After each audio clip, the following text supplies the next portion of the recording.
चलिए आज अपन आगे देखते हैं आगे का टॉपिक। कल हमने क्लासिफिकेशन कंप्लीट कर लिया है। कल से पहले वाली क्लास में हमने क्या पढ़ा था, ऑपरेशनल क्लासिफिकेशन, और कल हमने पढ़ा फंक्शनल क्लासिफिकेशन। फंक्शनल क्लासिफिकेशन के अंतर्गत हमने पढ़ा कुछ कुछ जंक्शन क्या होते हैं, नॉन जंक्शन क्या होते हैं, टर्मिनल स्टेशन क्या होते हैं, उनके बारे में हम लोग पढ़े हैं। आज हम पढ़ने वाले हैं बहुत ही इंटरेस्टिंग चीज़, वो है प्लेटफॉर्म।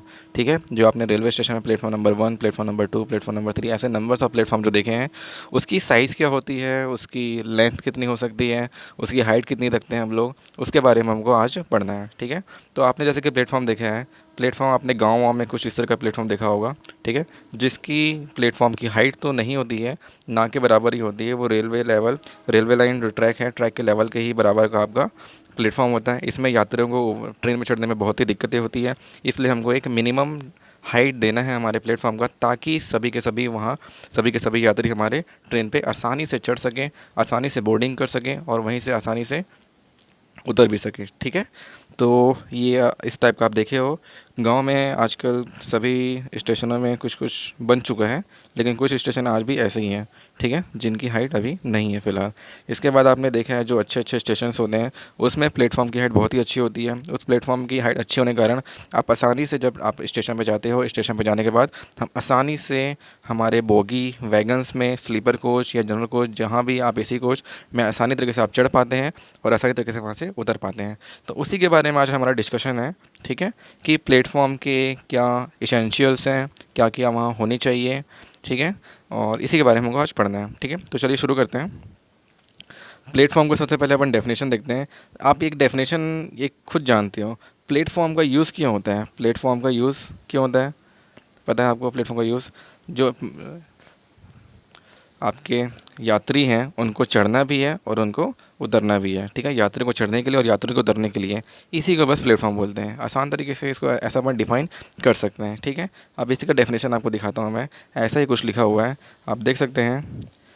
प्लेटफॉर्म का डेफिनेशन देखते हैं, क्या लिखा है देखिए। प्लेटफॉर्म का डेफिनेशन में, raise the level surface from where either passenger board or alight, मतलब बोर्डिंग मतलब होता है चढ़ना और अलाइट मतलब होता है उतरना। तो यहीं पे लिखा हुआ है raise level surface from where either passenger board and alight from train से उतर सकते हैं,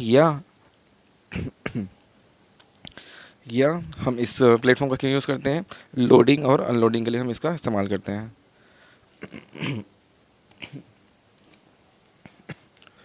लोडिंग या अनलोडिंग के लिए हम हमारे प्लेटफॉर्म का इस्तेमाल करते हैं।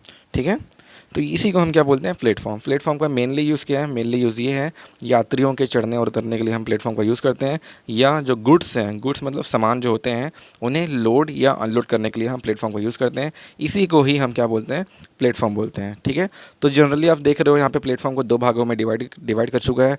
पहला जो प्लेटफॉर्म है वो पैसेंजर के लिए होता है, और दूसरा जो प्लेटफॉर्म होता है वो गुड्स के लिए होता है। ठीक है, गुड्स मतलब यहाँ पे अच्छा वाला नहीं है, गुड्स मतलब क्या है यहाँ पे, सामान। ठीक है, गुड्स मतलब क्या है यहाँ पे, सामान। तो एक हम पढ़ेंगे पैसेंजर प्लेटफॉर्म और दूसरा पढ़ेंगे गुड्स प्लेटफॉर्म। तो शुरुआत करते हैं पैसेंजर प्लेटफॉर्म से, कि पैसेंजर प्लेटफॉर्म के क्या क्या इसेंशियल्स हैं, क्या क्या होनी चाहिए वहाँ, वो अपन पहले देखते हैं। ठीक है, तो पैसेंजर प्लेटफॉर्म नाम से ही वो उसका नाम से ही आप डिफाइन कर सकते हो, ऐसे प्लेटफॉर्म जहाँ पैसेंजर उतरते हैं, चढ़ते हैं, वेट करते हैं ट्रेन का, उसे हम क्या बोलते हैं, पैसेंजर प्लेटफॉर्म बोलते हैं। तो वही चीज़ अपन ऐसा भी लिख सकते हैं, as a name implies the platform is meant for passenger who are using in the railway. ठीक है, इसके फिर कुछ इसेंशियल्स ऑफ पैसेंजर्स हैं, कुछ ज़रूरतें हैं आपके पैसेंजर्स की प्लेटफॉर्म पे। वो क्या क्या ज़रूरतें हैं हम देखते हैं बहुत अच्छे तरीके से। तो पहला जो ज़रूरत है आप देख सकते हैं यहाँ पे, the platform should be covered for a minimum distance of 60 metre of their length. मतलब मिनिमम प्लेटफॉर्म की जो लेंथ होनी चाहिए वो कितनी होनी चाहिए, आपकी 60 मीटर की होनी चाहिए। ठीक है, जो आपका मिनिमम भी मैं यहाँ पे कुछ अलग टाइप लिखा हुआ है, मैं आपको एक्चुअल में बताऊंगा कि एक प्लेटफॉर्म की हाइट, प्लेटफॉर्म का लेंथ कितना होना चाहिए, वो भी अपन आगे देखने वाले हैं बहुत अच्छे तरीके से। ठीक है, उसके बाद आपका होता है एक मिनिमम वेट। अभी हम सिर्फ किसकी बात कर रहे हैं, सारे मिनिमम्स बात कर रहे हैं। ठीक है, मिनिमम, मैक्सिमम कितना भी हम रख सकते हैं, वो किस पे डिपेंड करता है, आपके ट्रैफिक ऑफ रेलवे स्टेशन। ठीक है, आपके स्टेशनों पे कितनी भीड़ आ रही है, उस भीड़ को मैनेज करने के लिए हमको लेंथ देना पड़ता है और आपका प्लेटफॉर्म का विड्थ से देना पड़ता है। ठीक है, तो आगे बढ़ते हैं। पहले तो मिनिमम डिस्टेंस ऑफ 60 मीटर लिखा हुआ है, सेकंड है आपका मिनिमम विड्थ ऑफ प्लेटफॉर्म कितना है, 3.66 मीटर। मिनिमम विड्थ कितना होना चाहिए आपके प्लेटफॉर्म का? 3.66 मीटर होना चाहिए, ठीक है। इसके बाद है, ये सब मिनिमम की बात कर रहे हैं, किसकी बात कर रहे हैं? मिनिमम। मैक्सिमम हम दे सकते हैं, ठीक है। अगर हमारे पास स्पेस अवेलेबल है तो बिल्कुल हम क्या देंगे वहाँ पे? मैक्सिमम देंगे, ताकि आने वाले फ्यूचर पे अगर वहाँ पे जनसंख्या की वृद्धि होती है तो आने वाली जो पॉपुलेशन है वहाँ पे प्लेटफॉर्म का सही तरीके से इस्तेमाल कर सके, ठीक है। तो ये आप बहुत अच्छे से समझ गए होंगे। उसके बाद the ends of the rice platform should be in the form of RAM with maximum slope 1:6। आप सभी के सभी क्या देखें, प्लेटफॉर्म के लास्ट में क्या होता है? प्लेटफॉर्म के एंड में ऐसा स्लोप रहता है। ये प्लेटफॉर्म चलते जा रहा है, यहाँ से लास्ट में ऐसा स्लोप रहता है कि नहीं स्लोप? देखो सबके सब, वही जो रैम्प है वो कितने रेशियो का है आपका? 1:6 का यहाँ पे रैम्प बना हुआ है, ठीक है। कितने का बना है? 1:6 का रैम्प बना है हम लोग। क्लियर है यहाँ तक का? मैक्सिमम स्लोप है ना, ये क्या है? मैक्सिमम हमको इतना देना है, क्लियर है। इसे ज़्यादा नहीं देना है हमको, मैक्सिमम 1:6 तक यूज़ करना है। इससे अधिक हम वहाँ पे रैम्प का जो स्लोप है, जो रैम्प प्रोवाइड कर रहे हैं, वो वहाँ पे नहीं दे सकते, ठीक है। आपको यहाँ तक क्लियर हो गया होगा। इसके बाद आगे देखते हैं, एडिक्वेट अरेंजमेंट ऑफ लाइटिंग। आपके एक प्लेटफॉर्म में क्या होना चाहिए? सही तरीके की लाइटिंग होनी चाहिए, ठीक है। सही तरीके की लाइटिंग होनी चाहिए, जहाँ पे आपका safe running of train at night में भी हो सकता है। मतलब हम लोग नाइट में कई स्टेशनों में क्या होता है, जैसे कि छोटे छोटे जो स्टेशन होते हैं गाँव के, उस स्टेशनों पर रात को लाइट बंद कर देते हैं, ठीक है। जब प्लेटफॉर्म पे ट्रेन आती है तो उसी की लाइट रहती है, और जब उतर जाते हैं कोई यात्री फिर उनको चलने वलने में दिक्कतें होती हैं, और रिस्क भी रहता है चोर वोर का, लड़ाई झगड़ा का, ये सब रिस्क होता है। इसलिए क्या होता है, आपके जो स्टेशंस हैं, स्टेशन पे लाइटिंग की अरेंजमेंट बहुत ही अच्छी होनी चाहिए, ताकि जो रात में भी रुकने वाली ट्रेन है उनके यात्रियों को भी वहाँ का लाभ सही तरीके से मिल सके, ठीक है। तो इसलिए वहाँ पे हमको सेफली वहाँ पे हमको सेफ़ रहना है, इसलिए, ठीक है। लाइट रहेगा तो हम सेफ़ रहेंगे, लाइट नहीं रहेगा थोड़ा हमको रिस्क रह सकता है किसी भी अनजान व्यक्तियों का, ठीक है। इसके बाद नेक्स्ट है आपका एडिक्वेट ड्रिंकिंग वाटर फैसिलिटी। ये तो सबसे इंपॉर्टेंट चीज़ है। अपन इसको एक और क्लासिफिकेशन में शायद डिस्कस किए थे कि आपका जो स्टेशनों पे ड्रिंकिंग वाटर की फैसिलिटी बहुत ही अच्छी होनी चाहिए, ठीक है। The drinking water facility would be provided and necessary sanitary arrangement are to be made. अब हम जब पानी को व्यर्थ कर रहे हैं या पानी भर रहे हैं तो वहाँ से नाली की भी व्यवस्था हमको सही तरीके से करनी है, ठीक है। इसके बाद नेक्स्ट अपन देखते हैं, जो लास्ट पॉइंट है इसमें, name of station should be written on RCC board. आप लोग देखें, जो स्टेशन का एंडिंग पॉइंट और स्टार्टिंग पॉइंट होता है वहाँ पे आरसीसी रेनफोर्स सीमेंट कंक्रीट का एक दीवार बनाया जाता है। उस दीवार पे उस सिटी का नाम, जैसे कि हिंदी में लिखेंगे जांजगीर चांपा, फिर इंग्लिश में लिखेंगे जांजगीर चांपा, और या तो अगर छत्तीसगढ़ी में लिख सकते हैं तो छत्तीसगढ़ी में भी इसको लिख लेते हैं जांजगीर चांपा, ठीक है। जो भी इसका लैंग्वेज है, लेकिन छत्तीसगढ़ में जांजगीर चांपा को तो जांजगीर चांपा ही बोलेंगे, कुछ अलग से तो लैंग्वेज नहीं है। लेकिन अगर यही बात होती है अगर उर्दू लैंग्वेज या इंग्लिश लैंग्वेज की, ठीक है, उर्दू लैंग्वेज में हिंदी में लिखा था, फिर इंग्लिश में लिखा था, फिर उस उर्दू के वाले लैंग्वेज में लिखा था। जैसे कि आपका जब दिल्ली स्टेशन जाओगे आप लोग, दिल्ली स्टेशन पर ऐसा लिखा गया, जो क्योंकि जो निज़ामुद्दीन स्टेशन है, जो बहुत पुराने स्टेशन है, वहीं पर ऐसा लिखा हुआ है, हिंदी इंग्लिश फिर उर्दू ऐसा लिखा जाता है, ठीक है। या कोई सा भी अदर लैंग्वेज, जैसे कि आप जाते हो उड़ीसा, तो उड़ीसा में क्या होता है, हिंदी लिखा आता है, इंग्लिश लिखा आता है, फिर उड़िया में वहाँ पे उस प्लेस का नाम रहता है, ठीक है। वैसे ही तेलंगाना में भी है, जो आंध्र प्रदेश है, वहाँ पे अपन कह सकते हैं हिंदी इंग्लिश और उसके रीजनल लैंग्वेज में प्लेटफॉर्म का नेमिंग होता है। और एक चीज़ और होता है वहाँ पे, क्या होता है, मिन्सी लेवल।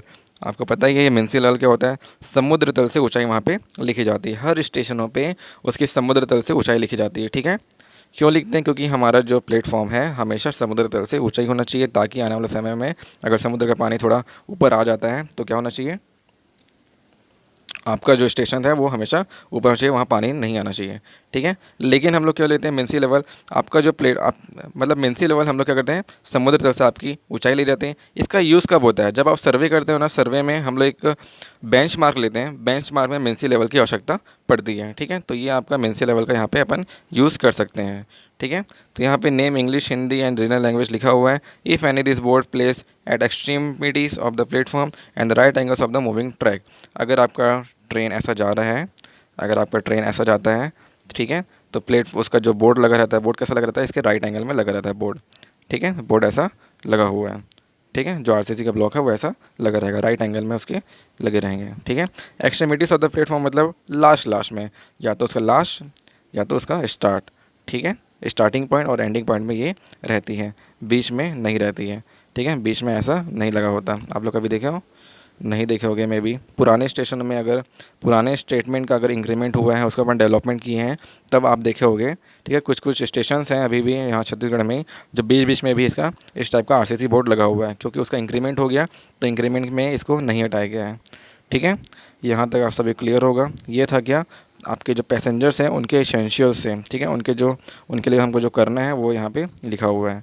ठीक है, अब पैसेंजर प्लेटफॉर्म के भी कुछ पॉइंट्स हैं कि वो पैसेंजर प्लेटफॉर्म की हाइट वेट कितनी होनी चाहिए, वो अपन देखते हैं। इसके बाद देख सकते हैं आप, the various dimension of the passenger platform are determine on the basis of following. तो अपन जो पैसेंजर प्लेटफॉर्म होता है उससे हम और डिस्क्राइब और अच्छे तरीके से कर सकते हैं, जैसे कि उसका length and width of the passenger of platform. ठीक है, जैसे कि हमको जानना है कि एक आपका जो प्लेटफॉर्म होता है उसकी लंबाई आप कैसे डिसाइड कर सकते हो। हमको डिसाइड ये करना है, हमको पहले ये देखना पड़ेगा उस रूट पे सबसे लंबी ट्रेन कौन सी चल रही है। उस रूट पे सबसे लंबी ट्रेन कौन सी चल रही है। ठीक है, उस रूट पे सबसे लंबी ट्रेन कौन सी चल रही है, इसको देखते हुए आपको आपका जो प्लेटफॉर्म है उसका लेंथ रखना है, ताकि जब ये वाली ट्रेन रुके तो वहाँ से यात्री सही तरीके से प्लेटफॉर्म पे उतर सकें। ठीक है, क्लियर है यहाँ तक का। इसमें हम इंजन को इंक्लूड नहीं करते हैं। ठीक है, इसमें हम इंजन को इंक्लूड नहीं करते हैं। जो इंक्लूड हो रहा है पीछे के पूरे वैगन्स, पूरे बोगियाँ, वो इंक्लूड हो रही हैं। ठीक है, तो यही चीज़ यहाँ पे लिखा हुआ है, देख पढ़ सकते हैं आप। मैं आपको दिखाता हूँ अंडरलाइन करके। The length of platform is governed by the length of longest train excluding the engine length. ठीक है, मैं यही चीज़ बता रहा था आप लोगों को।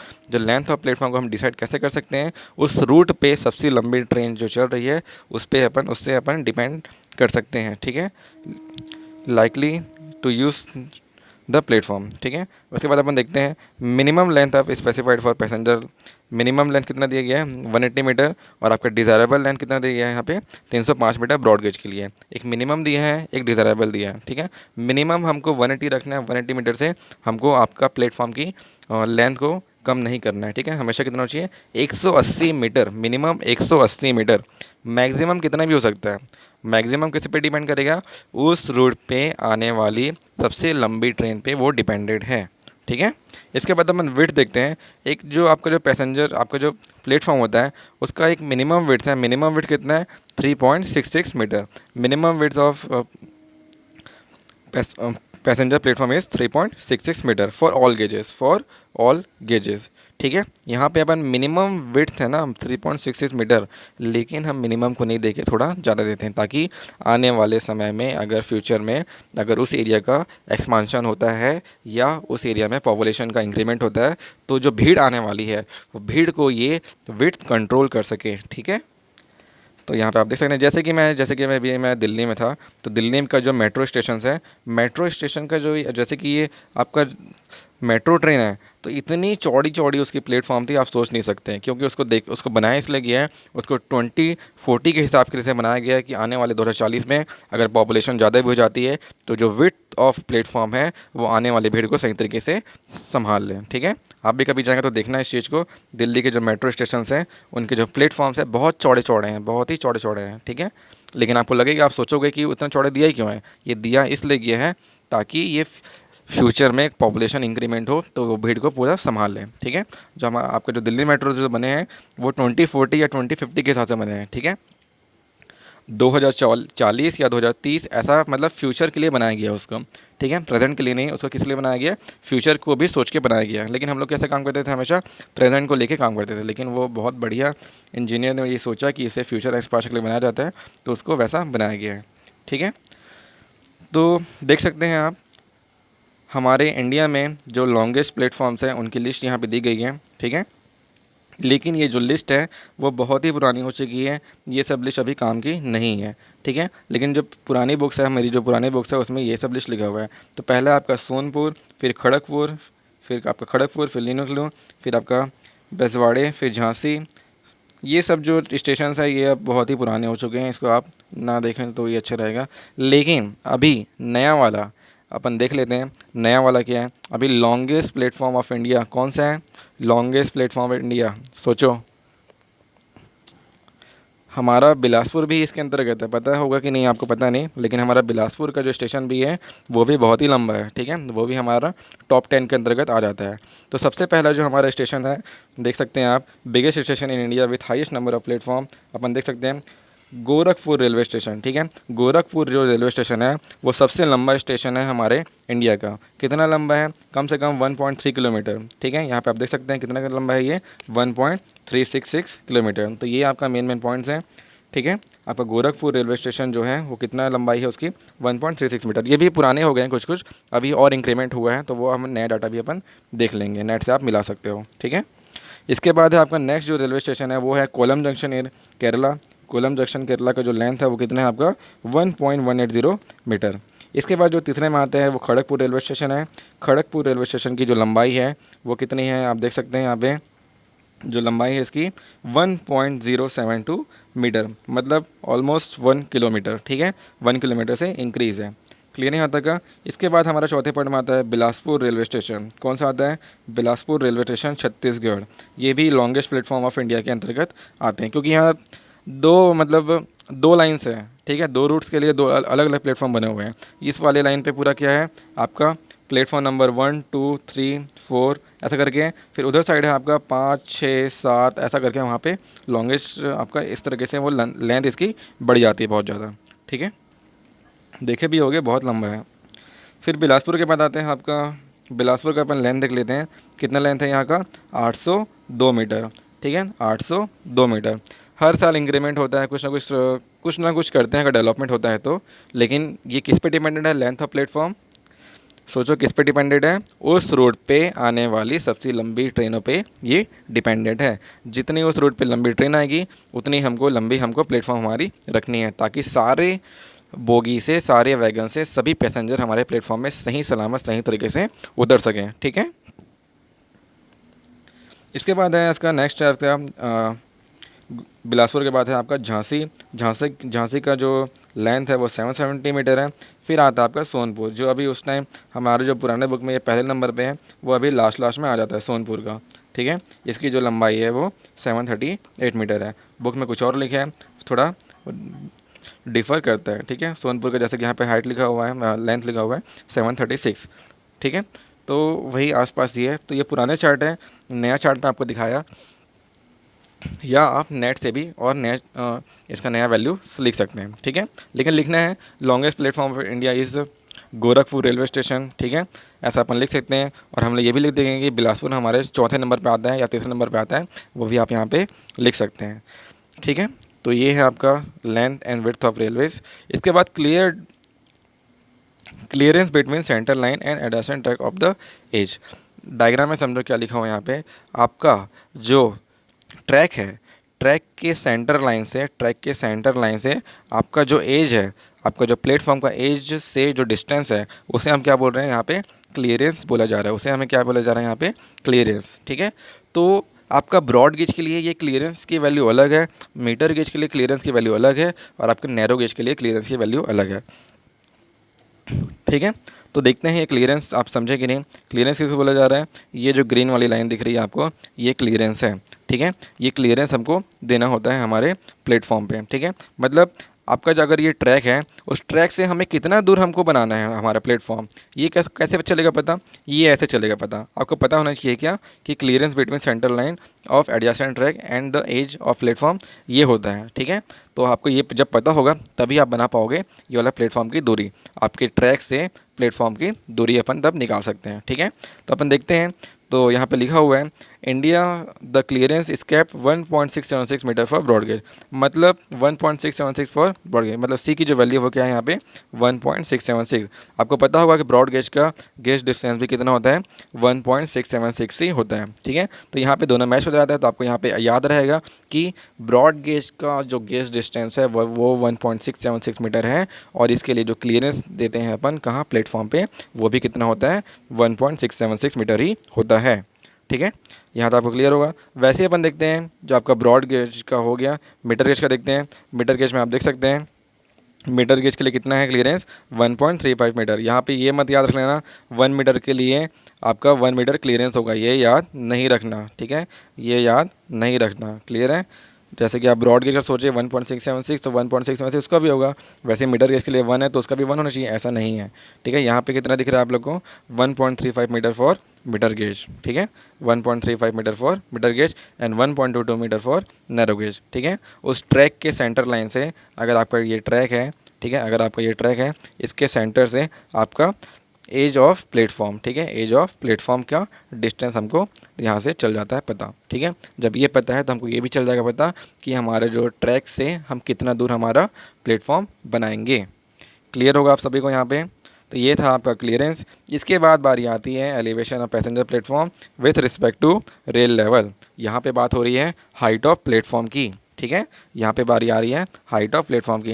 अब यहाँ पे अपन डिस्कशन कर लेते हैं, एक तो छोटा सा डिस्कशन ये है कि अगर प्लेटफॉर्म की हाइट ज़्यादा नहीं है, जैसे कि हमने आपको स्टार्टिंग में एक इमेज दिखाया था गाँव का प्लेटफॉर्म का, अगर वो हाइट कम रहती है, एकदम मिनिमम रहती है, तो प्रॉब्लम ये होता है कि आपका जो इंसान है वो उसको बहुत मशक्क़त करना पड़ता है ऊपर चढ़ने के लिए। ठीक है, यहाँ पे ऐसा आपका बोगी है, यहाँ पे ऐसा इतना ऊंचा बोगी रहता है। ठीक है, यहाँ पे आपका व्हील्स है, इसको चढ़ने के लिए बहुत मशक्क़त करना पड़ता है। यहाँ पे सीढ़ी होता है, तो भी आपका जो हट्टा कट्टा इंसान है या हम जैसे बच्चे लोग हैं, ठीक है, ये आसानी से चढ़ लेते। लेकिन हमारी मम्मी पापा बुज़ुर्ग दादी वादी रहते हैं, दादी दादा रहते हैं, वो कैसे चढ़ेंगे यहाँ पे? उनको बहुत ही प्रॉब्लम होता है कि नहीं? आप सभी देखे होंगे इस चीज़ को। जो बुज़ुर्ग होते हैं उनको बहुत ही प्रॉब्लम होता है, या मम्मी पापा को प्रॉब्लम होता है अगर उन्हें हेल्थ में कोई इशू है तो। ठीक है, तो इन्हीं को मिनिमाइज़ करने के लिए, ये सब दिक्कतें को मिनिमाइज़ करने के लिए हमें क्या करना है?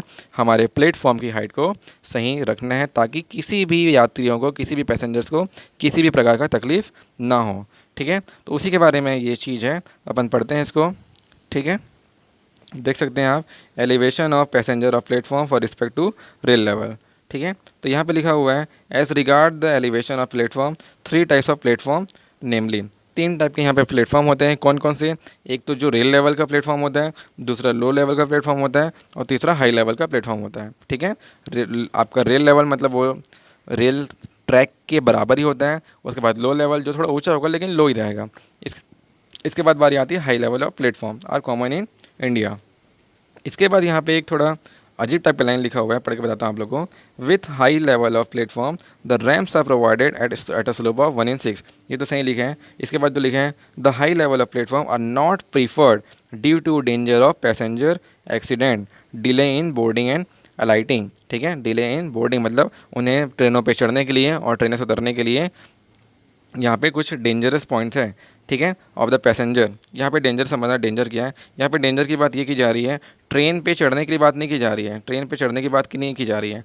अगर आपका प्लेटफॉर्म इतना ऊंचा है, ठीक है, अगर आपका प्लेटफॉर्म इतना ऊंचा है और आपका यहाँ पे ट्रैक है, ठीक है, यहाँ पे आपका ट्रैक है, ये तो सही है। लेकिन अगर आपका यहाँ पे कोई अरेंजमेंट नहीं दिया गया है, ठीक है, लेफ़्ट साइड में आपका बिल्डिंग से, जो आपका स्टेशन बिल्डिंग से अरेंजमेंट कुछ नहीं दिया गया है प्लेटफॉर्म में चढ़ने के लिए, तब यहाँ पे जो व्यक्ति हैं उन्हें फिर प्रॉब्लम होगा इसके ऊपर चढ़ने के लिए। यही यहाँ पे लिखा हुआ है कि अगर हाई लेवल देते हो तो हाई लेवल देने से प्रॉब्लम ये आएगा कि आदमियों को बोर्डिंग करने के लिए, क्या करने के लिए? बोर्डिंग के लिए और उतरने के लिए, अलाइटिंग के लिए प्रॉब्लम हो सकती है। ठीक है, एक्सीडेंट वहाँ पे हो सकता है। तो ये चीज़ यहाँ पे लिखा हुआ है। ठीक है, आप देख सकते हैं यहाँ पे वही चीज़ लिखा हुआ है, the high level of platform are not preferred due to the danger of passenger accident, delay in boarding and alighting of the passenger. ठीक है, तो ये चीज़ यहाँ पे प्रॉब्लम्स लिखी गई है।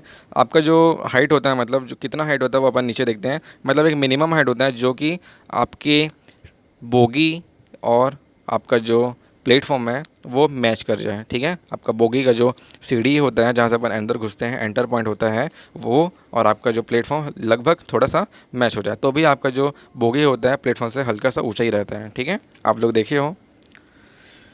इसके बाद देखते हैं कितना कितना इसका हाइट रहता है। आप हाइट देख सकते हैं यहाँ पे, हाइट में क्या क्या है। हाइट में देखो, रेल लेवल पे 0 मीटर, रेल लेवल मतलब 0 मीटर है, उससे ऊपर नहीं है। रेल लेवल मतलब 3 प्रकार के थे ना, ऊपर में क्या थे? प्लेटफॉर्म के 3 प्रकार में बांटा गया है। कौन कौन से प्रकार में? रेल लेवल, लो लेवल और हाई लेवल। तो रेल लेवल मतलब उस ट्रैक के लेवल पे ही रहेगा, मतलब 0 मीटर पे ही रहेगा। है ना।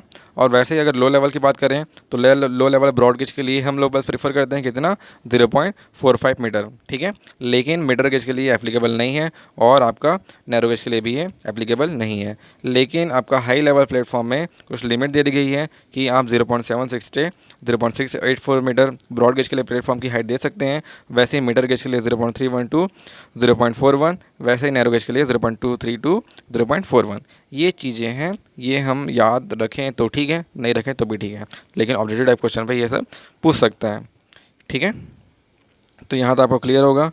तो देखो ज़्यादा इसमें भारी लाइन नहीं लिखा है, ठीक है, थोड़ा बहुत ऐसे ही कुछ कुछ लाइन लिखा है छोटा मोटा, और इजी लैंग्वेज है, तो हमें ये सब याद हो जाएगा। और हम अगर हम इसे समझ के लिखते हैं तो हम इसे ज़रूर लिख सकते हैं एग्ज़ाम में भी, ठीक है।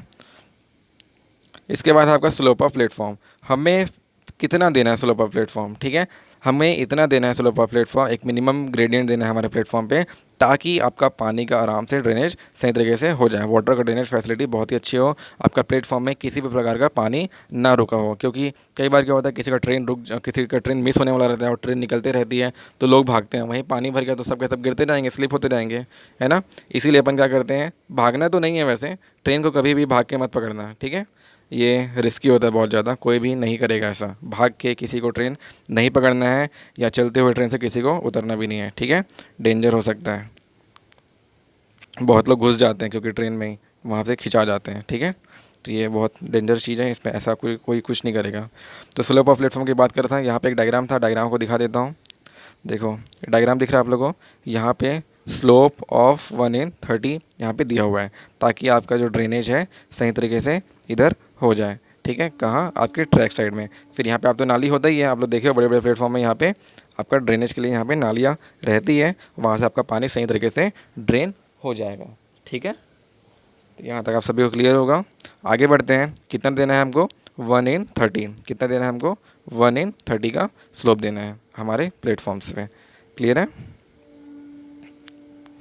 इसके बाद है नेक्स्ट प्लेटफॉर्म है, अभी तक हम किसके बारे में पढ़ रहे थे, पैसेंजर प्लेटफॉर्म के बारे में पढ़ रहे थे। अब जो अपन पढ़ेंगे वो किसके बारे में पढ़ेंगे, आपके गुड्स प्लेटफॉर्म के बारे में पढ़ेंगे, ठीक है।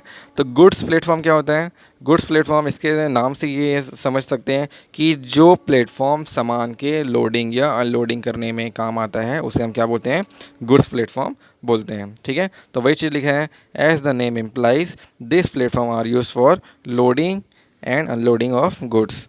The following are the essential of goods platform, मतलब हमारे जो गुड्स प्लेटफॉर्म है, जो सामान वाले प्लेटफॉर्म होते हैं, उनके कुछ ज़रूरतें हैं, क्या क्या ज़रूरतें हैं देखते हैं अपन। तो पहला है आपका goods platform are generally higher so as negotiate with the higher wagon floor this facility in handling of goods. मतलब अगर आपका ये प्लेटफॉर्म है, मतलब समझो, अब मतलब ये है इसका कि आपका प्लेटफॉर्म का हाइट वैगन्स के हाइट के एकदम ही बराबर होनी चाहिए, ठीक है, लगभग ऑलमोस्ट वहीं पे बराबर ही होनी चाहिए, ताकि जो मज़दूर होते हैं, जो वर्क करते रहते हैं सामान को लोड अनलोड करने के लिए, उन्हें किसी भी प्रकार की परेशानी न झेलनी पड़े, ठीक है, यहाँ तक का। इसके बाद लिखा हुआ है, goods shed should be provided on goods platform, मतलब शेड होना चाहिए सही तरीके से, ताकि जो सामान वामान है वो धूप पानी से बचे रहें, और हम जो मज़दूर वहाँ काम कर रहे हैं उन्हें भी धूप पानी से हम बचा सकें, ठीक है। तो वहाँ पे आपका सही तरीके से शेड होना चाहिए। At the same time weighing arrangement should be made of on platform, मतलब वहाँ पे आपका वेट नापने वाली मशीन भी वहाँ पे होनी चाहिए, ठीक है, वेइंग अरेंजमेंट, क्लियर है यहाँ तक का, ताकि हमारे जो पार्सल आ रहे हैं उसका हम लोड कितना है वो हम ज्ञात कर सकें, क्लियर है यहाँ तक का। इसके बाद है नेक्स्ट है आपका, पढ़ के देखें, the various dimension of goods platform are determine. एक डायमेंशन दे दिया है कि मिनिमम वेट कितना होना चाहिए आपके गुड्स प्लेटफॉर्म का, 3.1 मीटर मिनिमम है ना, कितना, ये मिनिमम हम नहीं देते, हम क्या देते हैं, मैक्सिमम थोड़ा अच्छा ही देते हैं, 3.1 मिनिमम तो नहीं देंगे, मिनिमम से थोड़ा ज़्यादा देंगे, तो लेकिन मिनिमम कितना है इसका गुड्स प्लेटफॉर्म का, जो विड्थ है वो कितना है, 3.1 मीटर। वैसे ही इस गुड्स प्लेटफॉर्म की हाइट भी है, हाइट कितनी होती है वो अपन देखते हैं, नीचे एक टेबल दिया गया है, हाइट यहाँ पे आप देख सकते हो। ब्रॉड गेज के लिए गुड्स प्लेटफॉर्म की हाइट होती है 1.7 मीटर, वैसे ही मीटर गेज के लिए हाइट होती है 0.6 मीटर, वैसे ही नैरो गेज के लिए हाइट होती है कितना, 0.61 मीटर, क्लियर है यहाँ तक का। ये है गुड्स प्लेटफॉर्म की हाइट, ठीक है, गुड्स प्लेटफॉर्म की हाइट किसके बराबर है, लगभग ये बोगी के जो डोर्स रहते हैं, जो एग्जिट पॉइंट है या एंटरिंग पॉइंट है, उसके ऑलमोस्ट हमको बराबर ही रखना है, ताकि किसी भी प्रकार का लोडिंग अनलोडिंग में किसी भी प्रकार का प्रॉब्लम ना आए, ठीक है। तो ये था आपका गुड्स प्लेटफॉर्म। फिर अपन देखते हैं कि आपका जो प्लेटफॉर्म है ना, मतलब आपकी जो ट्रैक्स हैं, ट्रैक्स से जो बिल्डिंग बनी होती है, जो स्टेशन मास्टर की बिल्डिंग है या जितने भी कर्मचारी या रेस्टोरेंट की जो बिल्डिंग होती है, वो ट्रैक से कितनी दूर होती है वो हम यहाँ पे देखते हैं एक बार। ठीक है, उसी के बारे में यहाँ पे लिखा हुआ है हॉरिजॉन्टल। यहाँ पे आप देख सकते हैं minimum horizontal distance between centre of track and structure of a building line. ठीक है, उसी को हम क्या बोल रहे हैं, डी बोल रहे हैं। मैं आपको ये बताना चाहता हूँ कि जो ट्रैक्स होते हैं, ट्रैक के सेंटर से आपकी बिल्डिंग की दूरी कितनी होनी चाहिए या कितनी होती है। ठीक है, वो यहाँ पे देखते हैं अपन कितनी होती है। देखो यहाँ पे, ठीक है, देखो यहाँ पे पैसेंजर प्लेटफॉर्म के लिए ब्रॉड गेज के लिए जो बिल्डिंग बनती है वो कितनी दूर पे बनती है, 5.33 मीटर पे। मीटर के लिए 5 मीटर, नैरो गेज के लिए 4.88 मीटर। वैसे गुड्स प्लेटफॉर्म के लिए जो ट्रैक के सेंटर लाइन से, ट्रैक के सेंटर लाइन से जो बिल्डिंग का डिस्टेंस है वो कितना होना चाहिए, ब्रॉड गेज के लिए 4.72, वैसे मीटर गेज के लिए 3.18 और आपका नैरो गेज के लिए 3.05 मीटर। ठीक है, आप सभी को समझ आ रहा है मैं क्या बताना चाहता हूँ आप लोग को, मे भी समझ आ रहा होगा। ठीक है, मैं बस ये बताना चाहता हूँ आप लोग को, अगर ये आपका ट्रैक है, एक बार फिर देख लेते हैं। अगर ये आपका स्लीपर बिछा हुआ है, ठीक है, ये आपका स्लीपर बिछा हुआ है, यहाँ पे आपका रेल बिछा हुआ है।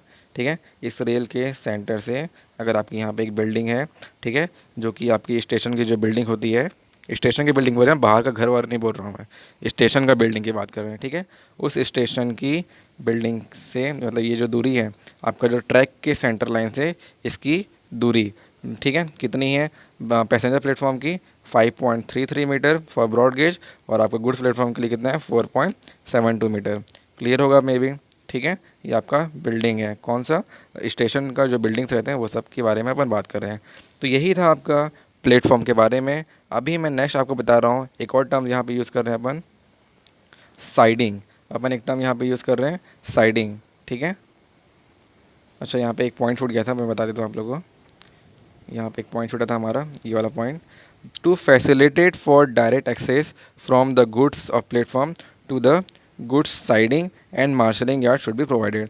मतलब साइडिंग क्या होता है और मार्शलिंग यार्ड क्या होता है अभी हम जानने वाले हैं, कब, जब अपन यार्ड पढ़ेंगे। ठीक है, साइडिंग अभी हमारा नेक्स्ट टॉपिक है, मैं आपको बहुत अच्छे से बताता हूँ साइडिंग क्या होता है, और मार्शलिंग यार्ड जो क्या चीज़ है वो अपन यार्ड्स में पढ़ेंगे। ठीक है, तो साइडिंग के बारे में जानते हैं, साइडिंग क्या होता है। आप लोगों को पता है कल हमने टर्मिनल्स की बात की थी। टर्मिनल्स किसे कहते हैं, अगर कोई ट्रैक सीधा जाके ऐसा जाके यहाँ पे एंड हो जाता है तो क्या बोलते हैं, इस वाले इस टाइप के स्टेशन को क्या बोलते हैं हम लोग, टर्मिनल बोलते हैं। ये बोलते हैं ना, अरे बोलते हैं ना भाई, टर्मिनल्स बोलते हैं इसको। तो यही चीज़ है, सेम चीज़, अगर आपका कोई ट्रैक आगे जाके समाप्त हो जाता है तो उस लाइन को हम क्या बोलते हैं, उस लाइन को हम क्या बोलते हैं, साइडिंग बोलते हैं। क्या बोलते हैं, साइडिंग। आप समझ गए होंगे बहुत आसानी तरीके से। ठीक है, अगर आपका रेलवे ट्रैक आगे जाके समाप्त हो रहा है, आगे जाके उसका सैंड हम बना रहे हैं, हम लोग क्या बना रहे हैं, सैंड हम, ऐसा होता है ना इस प्रकार से, सैंड हम होता है, कंक्रीट का हम बनाते हैं आजकल। ठीक है, और या पहले ज़माने में क्या होता था, लोहा बांध देते थे आपका ट्रैक वाला, है ना, ट्रैक के जो रेल्स में ही आपका ऐसा अरेंजमेंट करते थे, एकदम फंसा देते थे ताकि आपका जो आने वाला ट्रेन है वो आगे ना जा पाए। ठीक है, यहाँ पे वो रुक जाए, तो इसी को हम लोग बोलते हैं साइडिंग। ठीक है, डेफिनेशन पढ़ के देखो एक बार ना, समझ जाओगे डेफिनेशन में क्या लिखा हुआ है। यही चीज़ लिखा है जो मैं आपको बता रहा था। साइडिंग क्या होता है, when a branch line from a main line, ठीक है, when a branch line from a main line या loop line terminates at a dead end with buffer stop या सैंड हम। ठीक है, अगर आपका जो मेन लाइन, अगर आपका ब्रांच लाइन या मेन लाइन या लूप लाइन है आगे जाके समाप्त हो जाता है तो इसे ही हम क्या कहते हैं, और वहाँ पे लास्ट में क्या लगा जाते हैं, या बफर स्टॉप लगा देते हैं या सैंड हम लगा देते हैं, उसे हम क्या बोलते हैं, साइडिंग बोलते हैं। ठीक है, उसे हम क्या बोलते हैं, साइडिंग बोलते हैं। ठीक है, उसके बाद इसका फंक्शन देख लेते हैं। ये साइडिंग हम बना ही क्यों रहे हैं, इस साइडिंग का यूज़ किया है, कितने प्रकार के साइडिंग होते हैं। ठीक है, मतलब वो जो साइडिंग जो बना है उसका मैं क्या यूज़ कर सकता हूँ, क्या नहीं कर सकता, वो अभी अपन देखेंगे बहुत अच्छे तरीके से। जैसे कि वो जो लास्ट वाली ट्रेन है, जो जो लास्ट लास्ट की ट्रैक होती है, उसे हम, जो पुराने डब्बे ऑफ ट्रेन्स हैं, ठीक है, पुराने वैगन्स ऑफ ट्रेन्स हैं, उसे हम क्या कर सकते हैं, वहाँ पार्क कर सकते हैं। ठीक है, उसे हम वहाँ पे रख सकते हैं, इंजन को वहाँ पे अपन रख सकते हैं, उस साइडिंग वाले पोर्शन पे, तो ये सब अपन वहाँ का यूज़ कर सकते हैं। ठीक है, आगे देखते हैं आगे क्या लिखा हुआ है। The basic function of a siding is to provide temporary storage of wagon. यही चीज़ लिखा है यहाँ पे। The basic function of siding क्या है? Provide temporary storage of wagons. ठीक है, for medium and large station generally separate siding for inward and outward wagons are provided. ठीक है, इनवर्ड मतलब दो प्रकार के, इसमें मैं बताऊंगा आप लोगों को सही तरीके से। इनवर्ड और आउटवर्ड क्या होता है? दो साइडिंग देते हैं। जैसे कि आगे देखते हैं, बताता हूँ आप लोगों को। अब इस साइडिंग के कुछ प्रकार हैं। साइडिंग के कुछ प्रकार हैं, कितने टाइप्स के होते हैं वो देखते हैं। तो साइडिंग का जो पहला प्रकार है वो क्या आपका? Trap siding. क्या है आपका? Trap siding. ट्रैप साइडिंग क्या होता है? अपन यहाँ पे देख सकते हैं क्या लिखा हुआ है। The good siding are separated from running lines by means of trap siding. ठीक है, क्या लिखा है यहाँ पे? The good siding are separated from running lines by means of trap siding. मतलब यहाँ पे डायग्राम में समझो, डायग्राम में क्या लिखा हुआ है। जैसे कि अपन ने कल ये डायग्राम पढ़ा था हमने। ठीक है, अब वे साइड स्टेशन और सिंगल लाइन का डायग्राम है सेम। परसों पढ़ा था हमने क्लासिफिकेशन ऑफ ऑपरेशनल क्लासिफिकेशन। नहीं, ये अपन तो फंक्शनल का पार्ट है। ठीक है, तो फंक्शनल में हमने इसको पढ़ लिया है। ठीक है, तो देखो ये मेन लाइन था, अरे मेन लाइन था ना। ठीक है, फिर लूप लाइन, इसके बाद क्या था? लूप लाइन था। ठीक है, फिर है आपका गुड्स लूप लाइन। ठीक है, गुड्स का लूप लाइन है। ये जो पोर्शन है इतना हो गया। अब इसके बजाय जो एक्स्ट्रा पार्ट निकली हुई है, एक्स्ट्रा पार्ट निकली हुई है, इसे ही हम क्या कहते हैं? साइडिंग कहते हैं। इसे ही हम क्या बोलते हैं? साइडिंग बोलते हैं। इस साइडिंग का यूज़ हम लोग क्या करते हैं? स्टोरेज ऑफ वैगन्स के लिए यूज़ कर सकते हैं। किसके लिए? Storage of wagons. क्लियर यहाँ तक का? आप सभी समझ गए होंगे। कलर दिख रहा है आप लोगों को, जो पिंक कलर है वही क्या है? ट्रैप साइडिंग है। ठीक है, इसकी लंबाई उतनी ज़्यादा नहीं होती जितनी आप सोच रहे हो, बहुत ही लंबी नहीं होती है।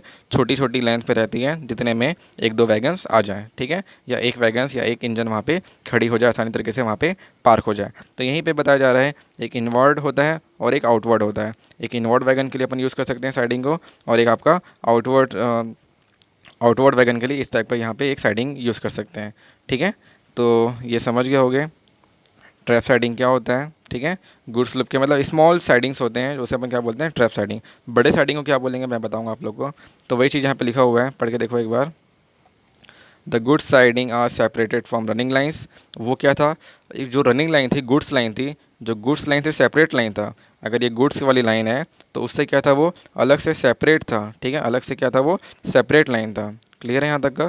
फिर यहाँ से कटिंग था ऐसा करके, ये सेपरेट लाइन्स है, इसलिए अपन क्या बोल रहे हैं इसको? आपका साइडिंग्स वाले पोर्शन पे आता है। और इसी के सामने क्या लगा हुआ है? एक सैंड हम्प लगा हुआ है। क्या लगा है यहाँ पे?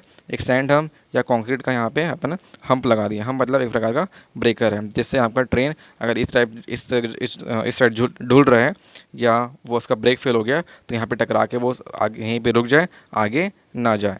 ठीक है, तो यहाँ तक क्लियर होगा। फिर आगे वैसे लिखा हुआ है, A B is trap siding and C D is another siding is provided, then one would serve inward wagons and other siding would serve outward wagon. ये मेन लाइनिंग है। मेन लाइनिंग मेरे को ये अच्छा लगा ऊपर का, बस इसको आप लिख सकते हो। The siding are separate from running lines by means of trap siding. ठीक है, एज शोइन फिगर अपन फिर डायग्राम बना देंगे। ये वाला डायग्राम अपन देख रहे हैं, सबको दिख रहा है डायग्राम। ठीक है, फिर ये डायग्राम बना देंगे और डायग्राम में अपन यहाँ पे ट्रैप साइडिंग यहाँ पे अंडरलाइन कर देंगे सही तरीके से कि ये आपका ट्रैप साइडिंग है। ये ट्रैप साइडिंग था छोटे पैमाने में। अगर इसी ट्रैप साइडिंग की लेंथ बढ़ जाती है, क्या बोल रहा हूँ ध्यान सुनना, अगर इसी ट्रैप साइडिंग की लेंथ को अपन इंक्रीज़ कर दें तो इसका नाम अलग हो जाता है। ठीक है, क्या अलग हो जाता है? यहाँ पे देखो, शटिंग नेक। इसी को क्या बोल रहे हैं अपन? शटिंग नेक। अगर आपका जो ट्रैक साइडिंग की अगर लंबाई बढ़ जाती है, लेंथ सफिशिएंट होता है, ज़्यादा होता है, जिसमें बहुत सारे अपन ऑपरेशन कर सकते हैं, तो मतलब ऑपरेशन मतलब बहुत सारे वैगन्स को अपन खड़ा कर सकते हैं, काम कर सकते हैं। ठीक है, तो उसी को हम क्या बोलते हैं? शटिंग नेक बोलते हैं। पढ़ के देखो यहाँ पे क्या लिखा हुआ है, whenever the trap siding are sufficient length, shunting operation can be also be performed on a trap siding without causing any interface with the traffic of the running lines. ठीक है, आपका ट्रैक साइडिंग तो पहले ही वो क्या है? Separated lines है, वहाँ पे कोई ट्रैफिक होता ही नहीं है। लेकिन अगर इसी ट्रैप साइडिंग की लेंथ बढ़ जाती है, एक सफिशिएंट लेंथ होता है, तब अपन इसको क्या बोल सकते हैं? शटिंग नेक बोल सकते हैं। ठीक है, क्या बोल सकते हैं इसको अपन? शटिंग नेक बोल सकते हैं। ठीक है, मे भी सभी क्लियर होगा। ठीक है, such a trap siding are then termed as a shunting neck. इसका डायग्राम देखते हैं, डायग्राम कैसा दिख रहा है यहाँ पे, और आगे पढ़ लो। द ट्रैप साइडिंग और shunting neck are dead ends with buffer buffer and sand humps arrange at their ends. अरे इसी को बोलते हैं बस ये सैंड हम्स या बफर स्टॉप।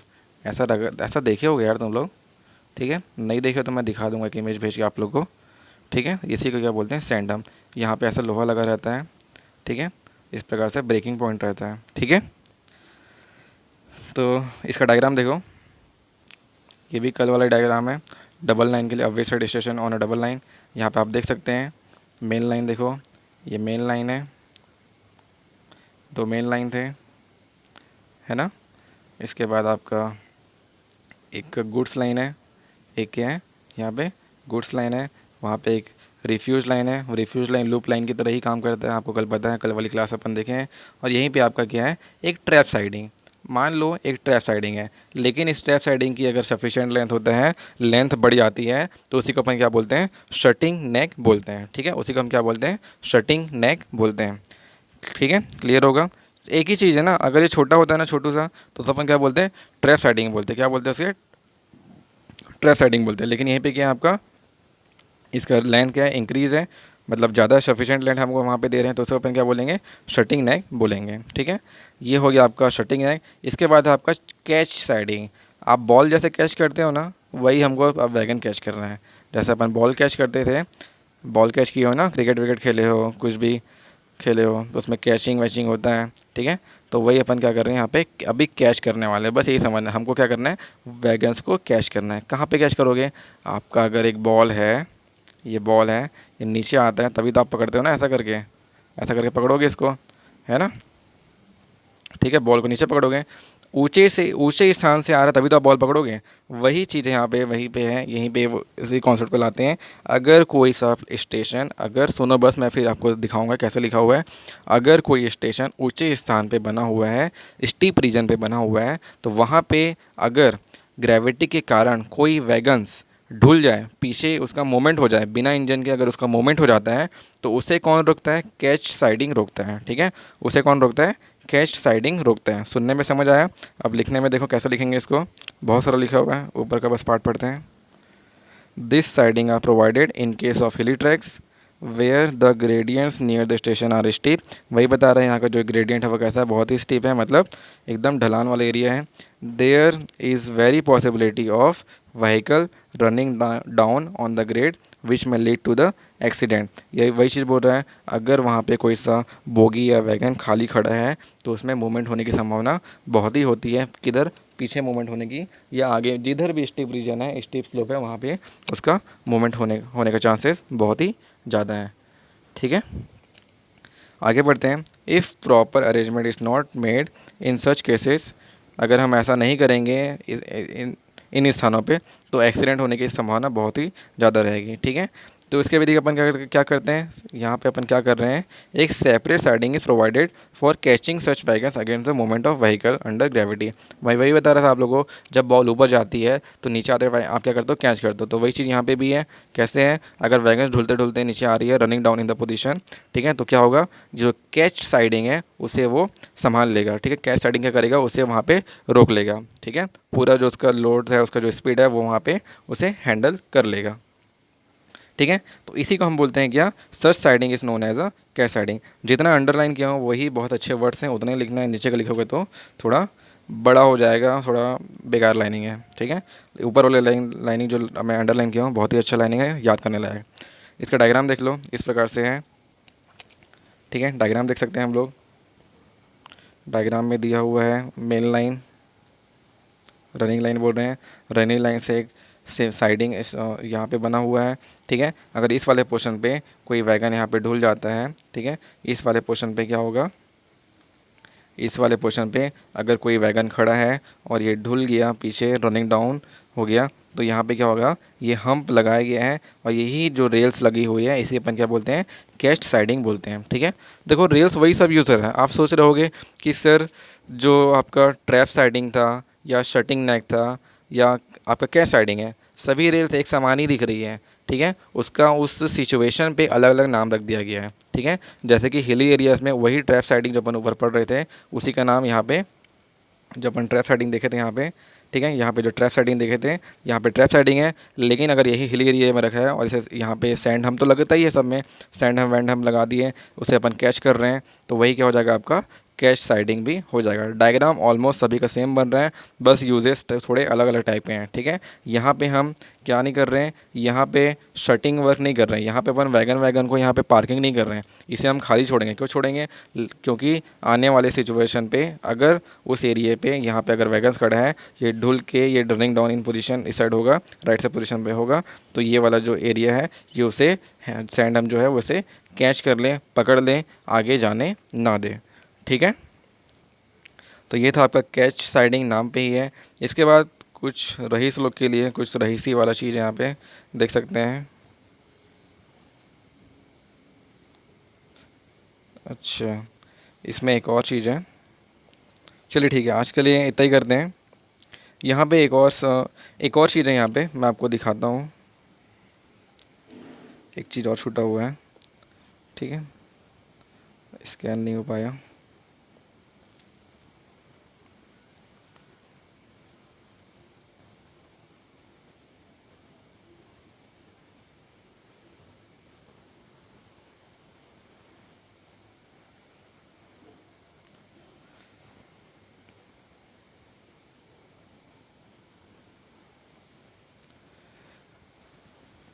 थोड़ा सा ही है, एक लाइन बस बाकी है, देख लेते हैं। ठीक है, देख सकते हैं। इसके बाद कैश साइडिंग था, कैश साइडिंग के जस्ट नीचे क्या है, प्राइवेट असिस्टेड साइडिंग है। क्या है? Private assisted siding. ये किसके लिए? प्राइवेट लोगों के लिए। ठीक है, प्राइवेट लोगों के लिए मतलब जैसे कि कोई व्यक्ति अगर कुछ पूरा वैगन ही बुक कर लिया है, उस वैगन में उसका कुछ सामान आ रहा है, तो उसके लिए कुछ साइडिंग्स बनी होगी। साइडिंग कुछ नहीं है, एक एक्स्ट्रा रेलवे लाइन है। क्या है साइडिंग? क्या है? एक एक्स्ट्रा रेलवे लाइन है जो आगे जाके समाप्त हो जाता है। ठीक है, इसका डेफिनेशन में यही था, ऐसे रेलवे लाइन, ब्रांच लाइन या मेन लाइन या लूप लाइन जो आगे आगे जाके टर्मिनेट हो जाती है, इस टाइप के लाइन्स को हम लोग क्या बोलते हैं? साइडिंग बोलते हैं। ठीक है, तो वही साइडिंग अपन किसके लिए दे रहे हैं अभी यहाँ पे? आपका प्राइवेट असिस्टेड साइडिंग, मतलब this siding are provided to private parties of for commercial and goods business. उनके प्राइवेट पार्टीज़ फॉर कमर्शियल और गुड, मतलब उनके जो बिजनेसेस हैं, उनके बिज़नेस के लिए जो भी वहाँ पे माल वाल आ रही है, ठीक है, कुछ भी उन लोग सामान मंगा रहे हैं, गुड्स मंगा रहे हैं, तो उनको वहाँ पे सही तरीके से उन लोग साइडिंग में जाके, साइडिंग एरिया में हमारे उनके ट्रेन को, उनके जो बोगीज़ को पार करके वहाँ से सामान का लोड अनलोड कर सकते हैं। ठीक है, दे में आइदर भी गवर्नमेंट असिस्टेड साइडिंग और नॉन गवर्नमेंट और प्राइवेट साइडिंग। ठीक है, ये प्राइवेट भी हो सकता है और गवर्नमेंट का भी हो सकता है। ठीक है, ये लाइनिंग बस इतना सही है, बाकी आप आगे देख सकते हो, आपको अच्छा लगे तो आप लिख सकते हैं। इतना लाइन मेरे ख्याल से पर्याप्त रहेगा। ठीक है, तो आज के लिए इतना ही करते हैं, प्राइवेट एंड असिस्टेड साइडिंग। कल से अपन पढ़ेंगे स्टेशन यार्ड। कल से अपन क्या पढ़ने वाले हैं? Station yard. ठीक है, तो आज के लिए इतना ही करते हैं। ठीक है, थैंक यू।